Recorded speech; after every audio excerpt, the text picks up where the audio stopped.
мақомоти ҳифзи ҳуқуқи тоҷикистон як гурӯҳи муташаккили ҷиноиеро ошкор ва боздошт карданд, ки ба эҳтимоли зиёд дар чанд соли охир ба кӯдакрабоӣ дар шаҳри Душанбе машғул буданд. Вазорати корҳои дохилии Тоҷикистон гуфт 3 нафар аз аъзои ин гурӯҳ рӯзи чаҳоршанбеи 20 июл ҳангоми дуздидани духтарчаи 7 сола боздошт шуданд.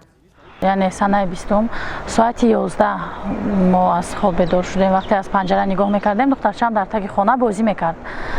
як чанд дақиқа гузашт ки ду то духтарчае ки ҳамроҳаш буданд, дугонаҳояш ба хона омада гуфтанд ки апай Фарангиз, духтарчаи шуморо бо зурӣ ба як мошин гирифтан бурданд. ба берун баромадем, аз пушти ҷустуҷӯи духтарчаам шудем.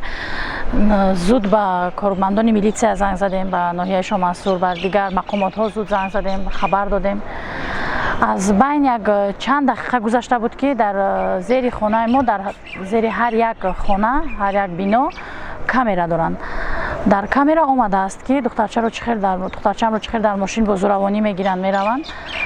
пас аз 30 дақиқа буд, ба фикрам 30 дақиқа буд ки ва мо аз убоб занг заданд, кормандони убоб, ки шумо масалан ба Далва Фарангиз, гуфтем бале, гуфт биёед, духтарчаи шумо дар мақомотҳои мо аст, соғ саломат, сеҳат, биёен баред.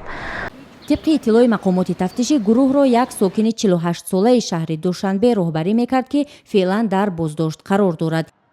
ин ҳодиса дар атрофи маркази савдои Садбарг дақиқан дар ҳамон мавзеъ рӯй додааст, ки 3 соли пеш хоҳарон Сабина ва Малика Араловҳои 5 сола ва баъдтар Осияи 5 сола гум шуданд.